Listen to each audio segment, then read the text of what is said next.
we're marketing what we can have available to them. So that increase, fortunately or unfortunately, has been across the board. It's been in demand for primary care. It's been in demand for prevention services such as women's exams. It's also been in demand for mental health services. Okay, so can you tell me what kind of outreach that you do to make students aware of your services?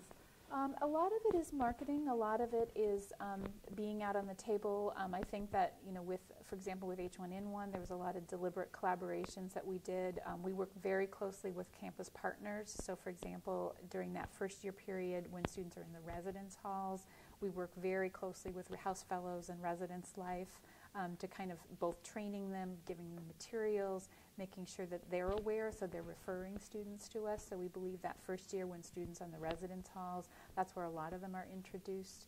I think the other piece is kind of working in terms of working with student papers, producing materials, kind of having our name kind of out in the media, weighing in on issues is really important in terms of students sort of seeing us as a resource. Okay. So along those same lines, how does UHS take a proactive approach to healthcare?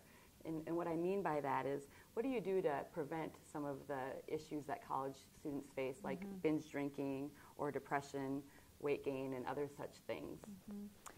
So prevention, our prevention team takes what we call an environmental health approach to prevention, and that is really sort of looking at, when you look at the environmental determinants of health, we're really looking at saying, well, what are the things in the community in terms of the policies or the culture or the other pieces that are contributing to people exercising or not exercising, drinking or not drinking. So environmental health team really takes, our prevention team really takes that environmental approach to say, for example, we have a health prevention specialist who works on alcohol, and she collaborates with a range of student groups that work to address alcohol, working with faculty that are doing innovative things in the classroom about alcohol. So rather than sort of going out and giving a talk about alcohol, which is really probably not an effective strategy, we're really looking at saying, what are the evidence-based practices? And most of those are actually environmental practices, which are working to kind of change policy, change culture, and those are actually probably much more likely to actually have a positive impact on some of those health risks that we see. Okay. And we can talk more about alcohol if you want at some point. Okay. I read a little bit about the Whisk Fit initiative, and I haven't heard much about that, so I was wondering if you could describe and explain that. Yeah, it's actually called the You Well Initiative. Okay. It's been renamed as of a month ago. Okay. So I'm really excited about it, and I think the campus should start hearing more about it. It's a partnership that started really between a collaboration between University Health Services, Recreational Sports, and the Office of Human Resource Development. And we have formed a partnership council where we have a range of participants from offices such as the School of Medicine and Public Health, athletics, nutrition, the Dean of Students Office. So we have at this point over 20 campus partners that have signed on to really try to create a campus-wide initiative to promote wellness. One of the things that's unique about this approach, and we're looking forward to getting launched, is that we're really trying to look at how we can promote wellness in faculty, staff, and students at the same time.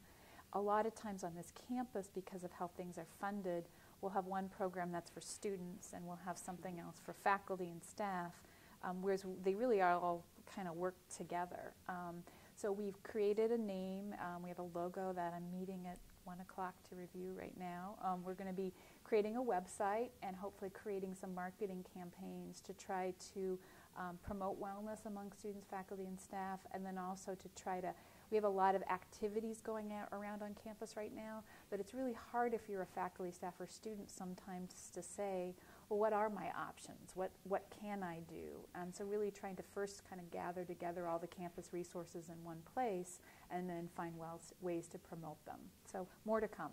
Okay, and so is there a goal for when this program will be kind of up and running? Yeah, we're planning on the big marketing launch will probably be in the beginning of the spring semester, so coming soon. Something to look forward to. Yeah. I also read that there was an 18% increase in crisis appointments over the previous year. Can you describe the crisis services that UHS offers and maybe offer some reasons why you might have seen such a large increase in the need for those services? Yeah, when we look at what are some of the big health issues that affect young adults, mental health illnesses are right up there. And part of that, I think, I want to be clear, there's a couple, I think, myths about mental health that are often it's easy to think about. One is that young adults have disproportionately more mental health problems than older adults. It is true that it is slightly more common. I think part of why that perception is that proportionately the number of, when we see people with chronic disease that are young adults, most of those are mental health because they just don't have those other chronic diseases. The other thing is that mental health illnesses really are incident during this time, this age group, which means this is when people develop, for many times for the first time, a diagnosis of depression or anxiety or bipolar. So this is when it sort of shows up. So certainly some things show up younger, some things show up later, but for many people this is really the age group. So one of the challenges of providing mental health services on campus is we certainly see a lot of students who come to campus with illnesses already, with diagnoses already, but we also see a lot of students who this is the first time they've experienced depression. This is the first time they've experienced an anxiety disorder. So there's a lot, they're sort of trying to figure out what's going on. Their families are figuring out what's going on, and they're in the pressure of the college environment. The other thing I'll say about that is there's also a little bit of a myth that college students have more of these illnesses than other young adults. That's actually not true. Suicide rates, for example, are lower among college students than they are among young adults who are not in college. But the good part of being on a college campus is there's places where for people to go. We're tracking those rates. We're reaching out to those students. So I think mental health illnesses, suicide gets a lot more attention on college campuses. It doesn't mean it's more common. Okay, so you mentioned depression and anxiety. What other types of mental health issues do you see amongst students here on campus?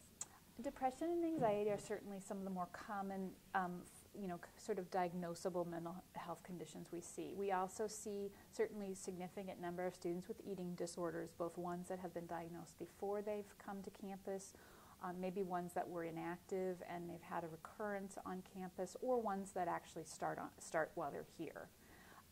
We also see a lot of students who don't have a diagnosis of depression or anxiety, but are experiencing just sort of situational stress. And we think it's very important for us to work with those students as well. Maybe they're experiencing relationship stress, they're working through issues related to a family issue, academic difficulties, and so they need some short-term counseling or resources to try to help work through whatever that is. Really important that they get those services so those things don't interrupt their studies or their progress and don't really put them off track. Okay, and so we are at the end of the semester here on campus, and a lot of kids are working on final projects and looking forward to final exams. So can you offer any suggestions of methods they might use to help cope with the stress and anxiety they feel about these things that are coming up?